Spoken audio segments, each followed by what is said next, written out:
out on a chilly Sunday morning. It's about 3 degrees and I'm on the Creo.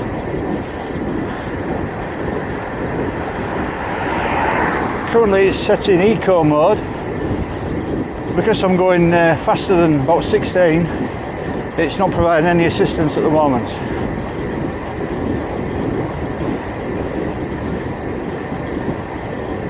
The plan today is just a steady ride. Not actually decided where yet. This will be a bit different from my normal documented rides.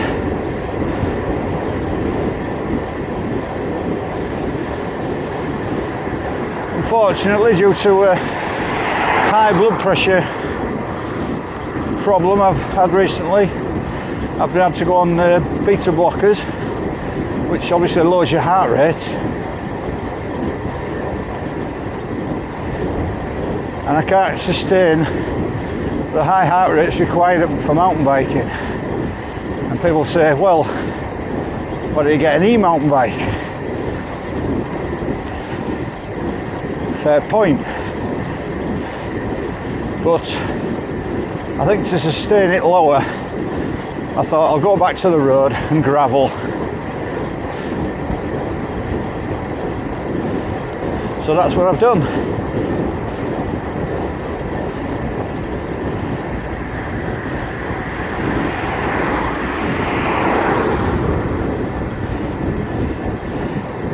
And I think my max heartbeat was round about the 160-ish mark prior to this problem.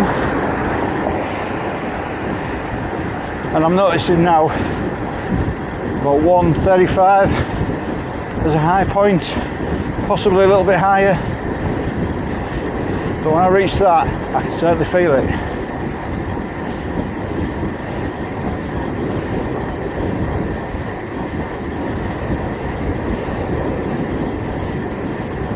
So I've been taking it reasonably steady.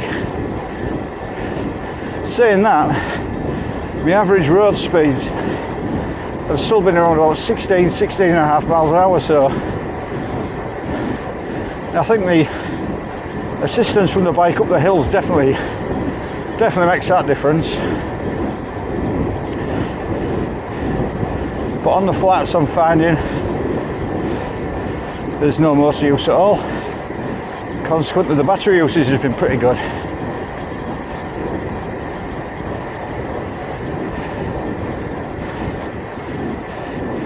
Currently just riding between Cottingham and Dunswell in East Yorkshire. I think I'll head up towards Beverley, and because there's a northeasterly wind, see how I feel. I head towards the coast, possibly up to Hornsea and then back round.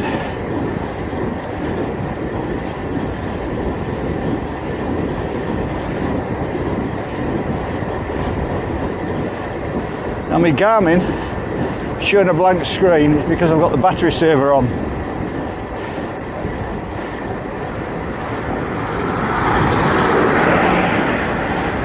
Now the battery on this one's about knackered.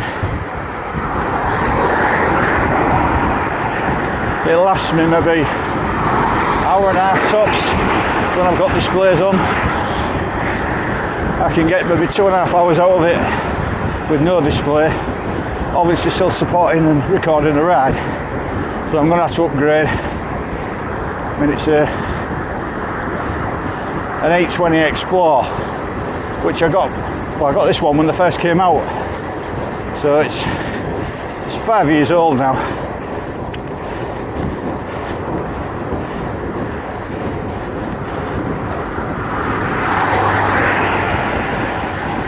I mean, I'm happy with it, but I quite fancy a change and looking at the Wahoos, possibly the Rome.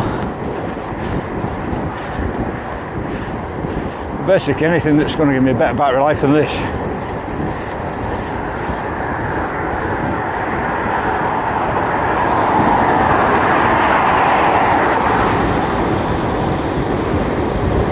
these roads are certainly dried up. This was flooded under here the other day. All this torrential rain we've had lately across the country.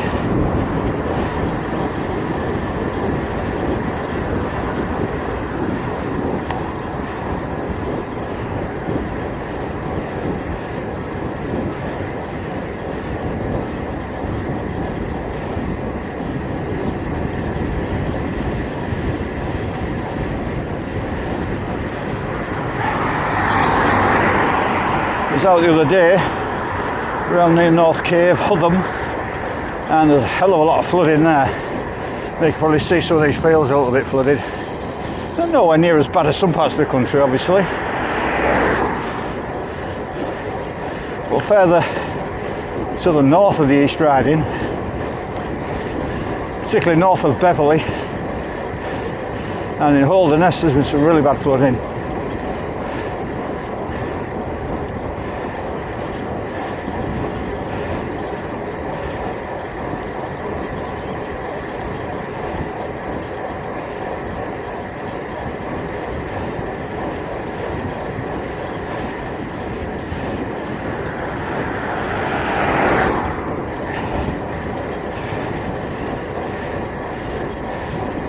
So as the ride progresses, just point out a few things on the way. Talk a little bit about the bike.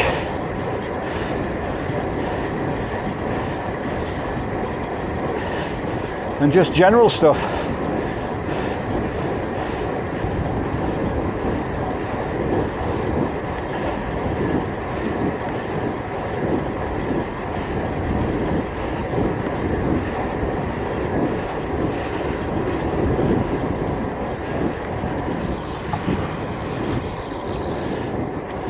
Now heading through the small hamlet of Thurn, which is midway between Dunswell and, it's not midway between Beverley, but it's on the way.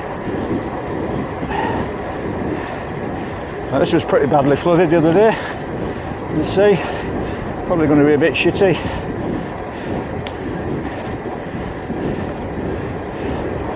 It's not so bad at the moment. I think further round it shows are worse.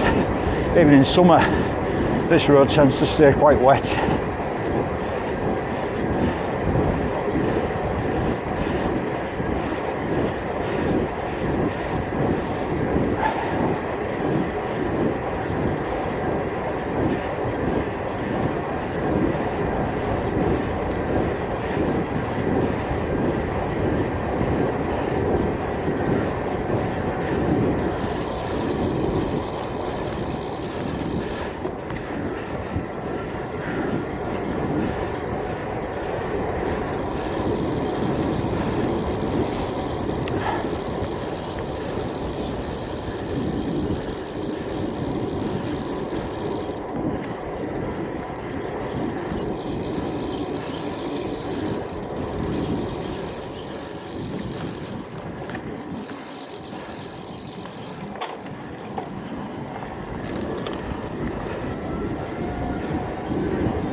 A little bit about the bike. This is a 2020 Specialized Turbo Creo SL Evo Carbon. It's a mouthful, but the upshot is it rides very nicely, very smooth, very comfortable. Now, the road bike I had prior to this was a superb bike. It's a Bianchi Infinito with a countervail technology. Absolutely beautiful bike. And to be fair, I felt quite disloyal moving away from Bianchi because I've always had Bianchis. I got right into the Bianchi ownership and absolutely love them. I've still got one, I've still got an Impulsor. But when I went to the dark side of mountain biking, or the other side we'll call it, I sold the Infinito, which, yeah, I suppose I regret in a way, because it was such a superb ride. I mean, I think it weighed something like 7.5 kilos, but it was so smooth, beautiful bike. However, I would put the ride quality of this Creo on a par. I mean, I think the Future Shock on the stem makes a difference. Obviously the wider tyres. It's a much heavier bike. It's probably just under twice the weight of that. I think I weighed this one with everything on. It came up at something like 14.4 kilos. That's with pedals, bottle cages and everything. All my bits and bobs on. Lights. So the only time you feel the weight of this is if you have the motor off and you're setting off. But once you're rolling, absolutely lovely ride. Very compliant, yet stiff.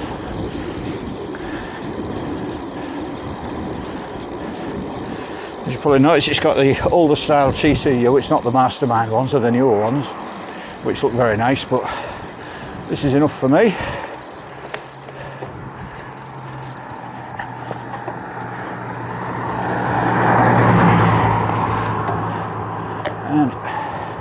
It's a long lane near Hornsea, and we'll take this lane through to Beverley.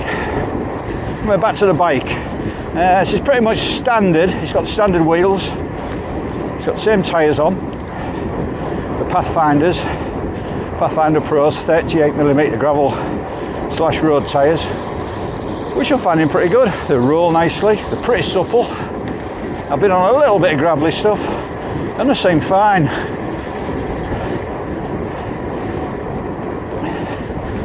To be fair, I can't find anything to complain about really. I put some mud guards on this. I used the fixing points that came with the bike. I did get the bike second hand, and I bought it at just over 500 miles on the clock with 10 charge cycles. It's obviously been looked after and not well ridden because there's not a mark on it, and it came with all the bits and bobs, all the little extras. So for mudguards I thought, shall I get some of those dry tech fenders? And I thought, no, well I've got a pair on an old commuter bike. Well, I'll give them a try, see if I can fit them. And there was just these standard SKS plastic ones. I think the 45mm width, because I'd already cut them to size to fit my commuter bike, which is an old Boardman. Well, I'll give them a try. If they fit, they fit. If they don't, I've saved a bit of money. And they fit perfectly. Absolutely perfect fit.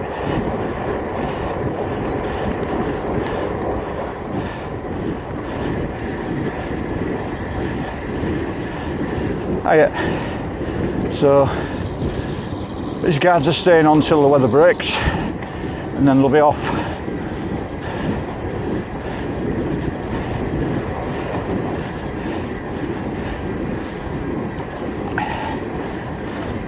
The dropper post has gone on this bike.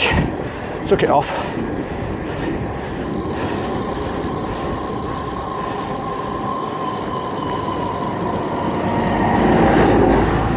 This, the majority of my riding on this will be road with some gravel, and I doubt I'll be doing anything too steep downhill on it. So I've taken that off, placed it with an alloy post. Thought about a carbon post, but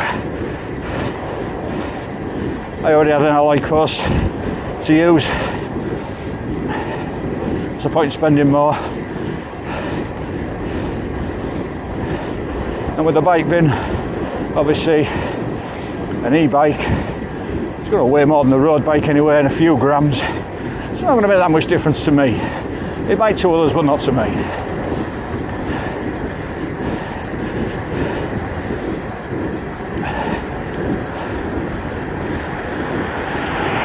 These bars are the hover bars, non-flared. At least they don't look like they've got a flare to me, which is fine. And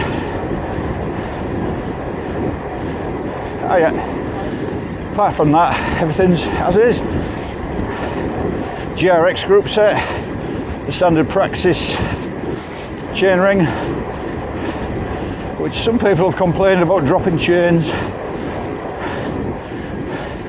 Touch wood, it's not happened to me yet. We'll see how we go with it. But at the moment, no issues. The bike's that sage green colour with the little black specks in it. And the missus says looks like somebody's flicked a lot of black paints all over it. But I think it looks pretty cool.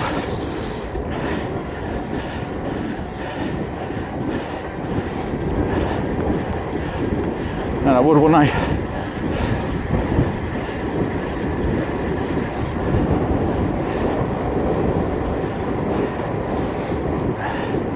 So this is Long Lane, which comes out near Beverley Minster.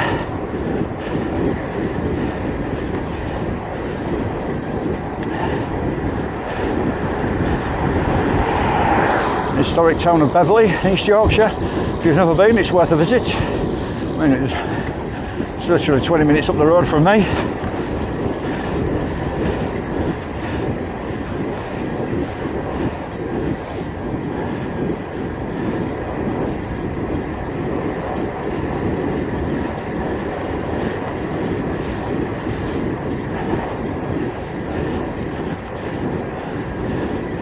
We'll stop in a few minutes and have a quick look at the bike and then back on and away.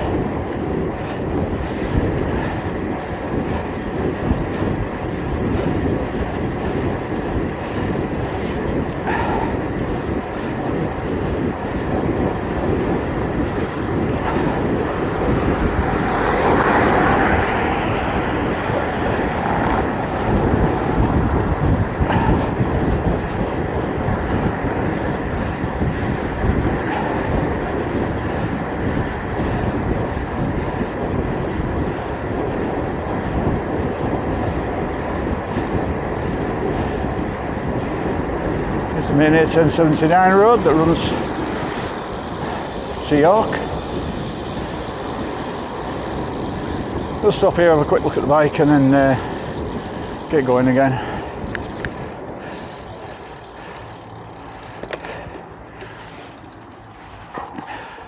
I remember stopping a couple of years back here and bringing some photographic gear and photographing comets.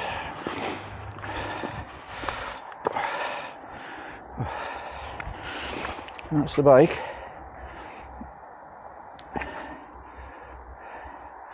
There's the fenders.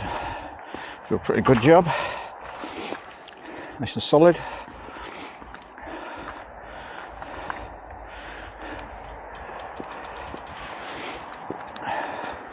Usual lights on. And we'll get gone.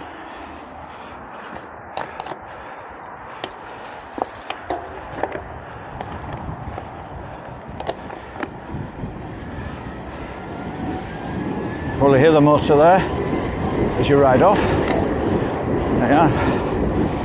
Once you're up to 19 miles an hour, it's gone. It's supposed to cut off at 15.5, and I'm finding this tends to cut out around about 16.5 miles an hour. Sometimes about 16, other times 16.5, 16.6. So once you're up to cruising speed, you find you're not on the motor.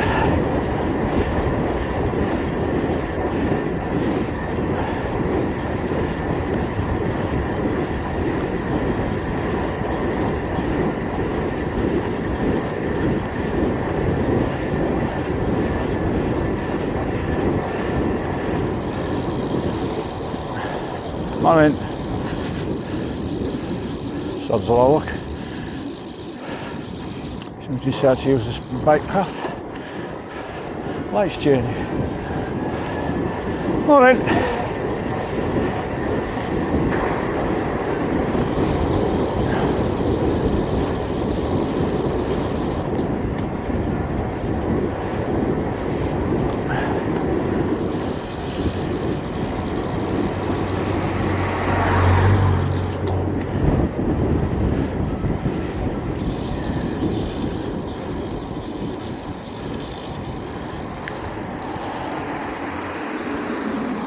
There's the old Beverley Minster. Beautiful building.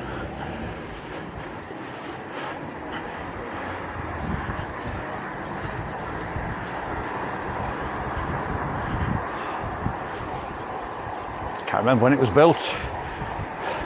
Well, no, it's old. I don't know if it's about 1100 and something like that. Somebody will put me right, no doubt.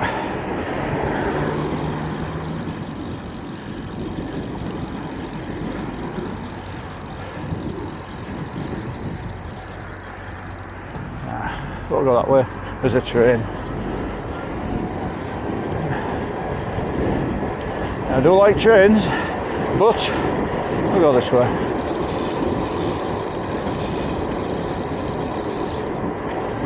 In some of the little thin, narrow streets, the typical market town.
This is the one I wanted.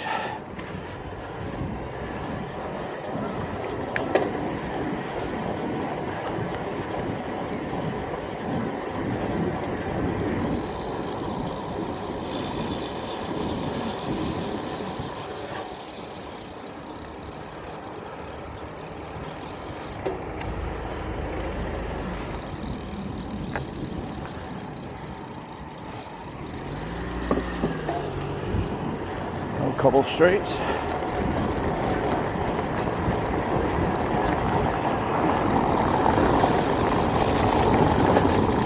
Mr. Bike soaks up with no problems whatsoever.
Now we'll head up towards Molescroft, which is this long, draggy climb.